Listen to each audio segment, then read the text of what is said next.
സംസ്ഥാന സർക്കാരിനെ സംബന്ധിച്ച്, ഭരണപക്ഷത്തെ സംബന്ധിച്ച് ഒന്നിനു പിറകെ മറ്റൊന്നായി തിരിച്ചടികൾ ഏൽക്കുന്ന ഒരു സാഹചര്യം കൂടിയാണ് ഇപ്പോഴുണ്ടാകുന്നത്.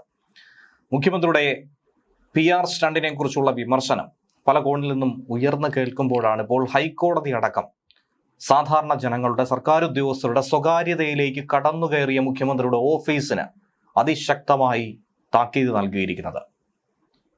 ജീവനക്കാർക്ക് മുഖ്യമന്ത്രി കഴിഞ്ഞ ദിവസം അയച്ച ഒരു സന്ദേശം തന്നെയാണ് ഇതിനാധാരമായിട്ടുള്ളത്. ഇതിനേറെ പറയുന്നു, ഏറെ രഹസ്യ സ്വഭാവം സൂക്ഷിക്കേണ്ട സ്പാർക്കിലെ ഡേറ്റ അടക്കം ചോർത്തി എന്നുള്ള ആരോപണം തന്നെയാണ് മുഖ്യമന്ത്രി ഇപ്പോൾ നേരിടുന്നത്. സർക്കാർ ജീവനക്കാരുടെ സ്വകാര്യ വിവരങ്ങൾ മുഖ്യമന്ത്രിയുടെ ഓഫീസാണ് തങ്ങളുടെ രാഷ്ട്രീയ ആവശ്യങ്ങൾക്ക് വേണ്ടി വിനിയോഗിച്ചെന്നുള്ള പരാതി ഹൈക്കോടതിയിൽ എത്തിയിരിക്കുന്നത്. ഈ പരാതിയിലാണ് രൂക്ഷ വിമർശനം ഉയർത്തിയത്.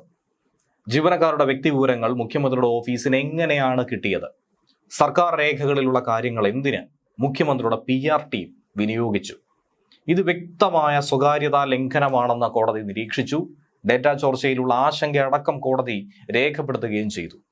സെക്രട്ടേറിയറ്റ് ജീവനക്കാരനായ അനിൽകുമാർ ഉൾപ്പെടെയുള്ളവർ സമർപ്പിച്ച ഹർജി പരിഗണിക്കുമ്പോഴാണ് ഇത്തരം പരാമർശം കോടതി ഉയർത്തിയത്.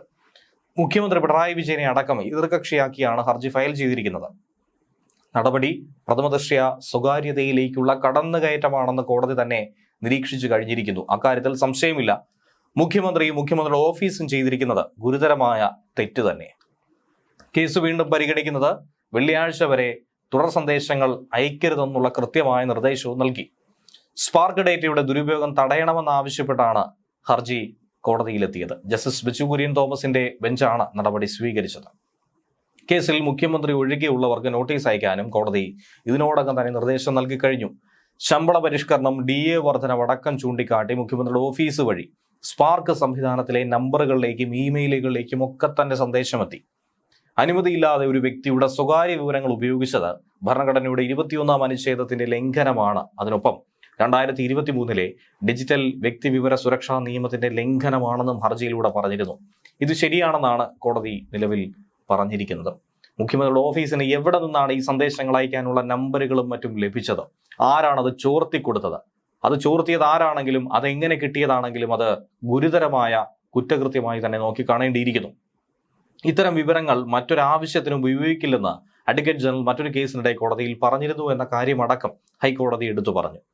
സർക്കാർ പദ്ധതികളുടെ ഗുണഭോക്താക്കൾക്ക് മാത്രമാണ് സന്ദേശങ്ങൾ അയച്ചതെന്ന് സർക്കാർ ന്യായീകരിക്കാൻ പല ശ്രമങ്ങൾ കോടതിയിലടക്കം ക്യാപ്സ്യൂൾ ഇറക്കാൻ ശ്രമിച്ചെങ്കിലും കോടതി നിശ്ചിതമായി തന്നെ അതിനെ വിമർശിച്ചു. അങ്ങനെ ഒന്നും സർക്കാരിൽ നിന്നും ഒരു ഗുണഫലവും പറ്റാത്തവർക്ക് സന്ദേശം അയച്ചിട്ടുണ്ടെന്നും കോടതി പറഞ്ഞു. ആർക്കും ലഭ്യമാകുന്ന വിവരമാണെങ്കിൽ സ്പാർക്കിലുള്ള ഡേറ്റയ്ക്ക് എന്ത് സംരക്ഷണമാണുള്ളത്? വ്യക്തിഗത വിവരങ്ങൾക്ക് എന്ത് സുരക്ഷയാണുള്ളത്? എന്ത് സന്ദേശം അയച്ചു എന്നതിനേക്കാൾ എങ്ങനെ ഈ വിവരങ്ങൾ ചോർന്നു എന്നുള്ളതാണ് ഈ കേസിൽ ഏറ്റവും അധികം ഗൗരവകരമായിട്ടുള്ളത്.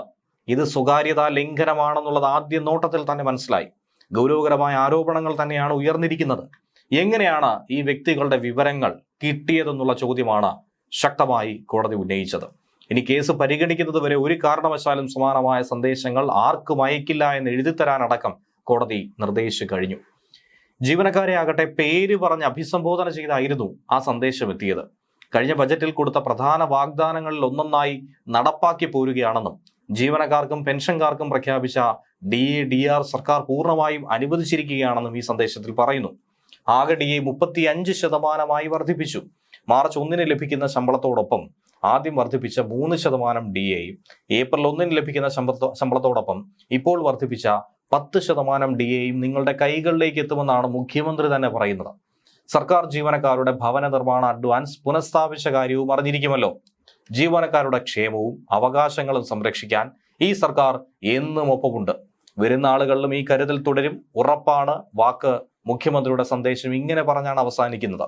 മുഖ്യമന്ത്രിയുടെ ഈ ഉറപ്പ്, ഇത് പറഞ്ഞുകൊണ്ട് തന്നെയാണ് സ്വകാര്യതാ ലംഘനത്തെ ഏവരും ചൂണ്ടിക്കാട്ടിയത്. മുഖ്യമന്ത്രിയുടെ പേരിൽ സന്ദേശം അയച്ചതിനെതിരെ ജീവനക്കാരുടെ സംഘടന അടക്കം രംഗത്ത് വന്നു. സ്പാർക്കിൽ നിന്നും ജീവനക്കാരുടെ ഡേറ്റ മോഷ്ടിച്ചു. മുഖ്യമന്ത്രിയുടെ പേരിൽ നടത്തുന്ന സന്ദേശം ചട്ടലംഘനമാണ്. കുറ്റക്കാർക്കെതിരെ ശക്തമായ നടപടി വേണം. ഈ ഒരു ആവശ്യവുമായി തന്നെയാണ് NGO അസോസിയേഷൻ ഇപ്പോൾ രംഗത്ത് വന്നിരിക്കുന്നത്. ശക്തമായ രീതിയിൽ തന്നെ ഇതിനെതിരെ പ്രതികരിക്കാൻ തീരുമാനിച്ചു കഴിഞ്ഞിരിക്കുന്നു. അവകാശപ്പെട്ട ആനുകൂല്യങ്ങൾ നൽകുന്നത് സൗജന്യ കിറ്റ് മാതൃകയിലെ സർക്കാരിന്റെ ഔദാര്യമാണെന്ന നിലയിൽ ജീവനക്കാർക്ക് മുഖ്യമന്ത്രി എന്തിന് സന്ദേശം അയച്ചു?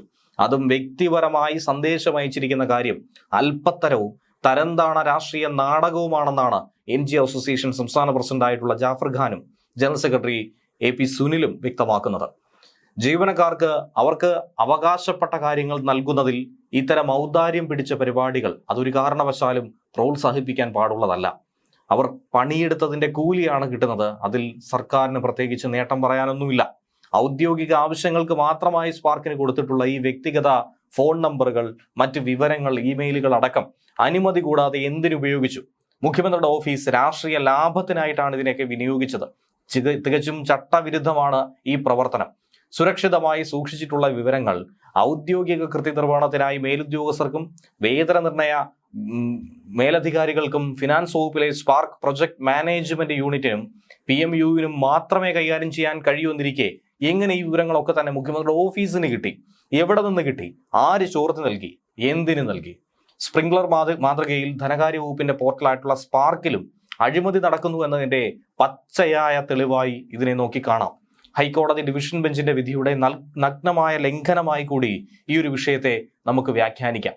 ഈ നടപടി സിവിൽ സർവീസിന്റെ ചരിത്രത്തിലാദ്യമായി തിരഞ്ഞെടുപ്പ് മുന്നിൽ കണ്ട് ജീവനക്കാരെ തന്നെ സ്വാധീനിക്കാനുള്ള, അവരുടെ സ്വകാര്യത ലംഘിക്കാൻ അത് ചോർത്തിയെടുത്ത് മുഖ്യമന്ത്രിയുടെ PR വർക്കിന് വേണ്ടി നൽകിയിരിക്കുന്ന ഈ രീതി എന്ന് പറയുന്നത് മുഖ്യമന്ത്രി പദവിയുടെ തന്നെ നഗ്നമായ ദുരുപയോഗമായി വിമർശിക്കുന്നുണ്ട്. ഇതിന് കാരണക്കാരായവർക്കെതിരെ ശക്തമായ നിയമ നടപടി സ്വീകരിച്ചേ പറ്റൂ എന്ന് തന്നെയാണ് സംഘടന പറയുന്നത്. സർക്കാർ ജീവനക്കാരുടെ ഔദ്യോഗിക ശമ്പള സോഫ്റ്റ്വെയർ ആയിട്ടുള്ള സ്പാർക്കിൽ നിന്നും ഈ വിവരങ്ങൾ ആരാണ് ചോർത്തിയെടുത്തത് എന്നുള്ളതാണ് ഇനി കണ്ടെത്തേണ്ടത്. സർക്കാരിന്റെ രാഷ്ട്രീയ പ്രചാരണങ്ങൾക്ക് ഉപയോഗിച്ച സംഭവത്തിൽ സമഗ്രമായ അന്വേഷണം വേണമെന്നാണ് NGO സംഘം ആരോപിക്കുന്നത്. മുഖ്യമന്ത്രിയുടെ ഓഫീസിന് വേണ്ടി ഔദ്യോഗിക രേഖകൾ എങ്ങനെയാണ് ചോർത്തിയത് വളരെ ഗൗരവതരമായിട്ടുള്ള വിഷയം തന്നെയാണ്. ധനകാര്യ വകുപ്പിന്റെ മേൽനോട്ടത്തിലുള്ള സ്പാർക്കിൽ നിന്നും ഡേറ്റകൾ രഹസ്യമായി IT ഏജൻസിക്ക് കൈമാറിയ സർക്കാർ സംവിധാനത്തിന്റെ തന്നെ വിശ്വാസ്യത ഇല്ലാതാക്കിയ ഈ നടപടി ഏറെ ചോദ്യം ചെയ്യപ്പെടും. കുറ്റക്കാർക്കെതിരെ ശക്തമായ നടപടി സ്വീകരിക്കണമെന്ന് തന്നെയാണ് NGO സംഘ് സംസ്ഥാന പ്രസിഡന്റായിട്ടുള്ള മഹാദേവൻ, ജനറൽ സെക്രട്ടറി രാജേഷ് എന്നിവർ ആവശ്യപ്പെട്ടിരിക്കുന്നത്. സ്പാർക്കിലെ ഈ വിവരങ്ങൾ ചോർത്തി രാഷ്ട്രീയ പ്രചാരണം നടത്തുന്നതിൽ ഹയർ സെക്കൻഡറി അധ്യാപക സംഘടനയായിട്ടുള്ള HSSTA പ്രസിഡന്റായിട്ടുള്ള S മനോജും സർക്കാരിനെതിരെ സൈബർ സെല്ലിന്റെ ചാർജുള്ള ADGPക്ക് പരാതി കൊടുത്തതും നമുക്ക് കാണാൻ കഴിയുന്നതാണ്. ഇതോടൊപ്പം തന്നെ കോടതി പറഞ്ഞിരിക്കുന്ന പ്രധാനപ്പെട്ട നിരീക്ഷണം കൂടി ഇങ്ങനെയാണ്.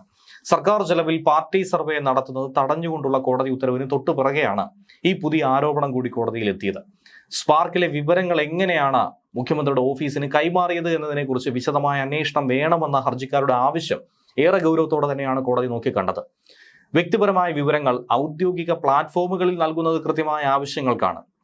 അത് മറ്റാവശ്യങ്ങൾക്കായി ഉപയോഗിക്കുന്നത് സ്വകാര്യതയിലേക്കുള്ള കടന്നുകയറ്റവും. അനധികൃതമായ വിവരങ്ങൾ ഉപയോഗിച്ചതിന് നഷ്ടപരിഹാരം വേണമെന്നും ഇത്തരം നടപടികൾ അടിയന്തരമായി തടയുകയുമാണ് ഈ ഹർജിയിലെ പ്രധാനപ്പെട്ട ആവശ്യം.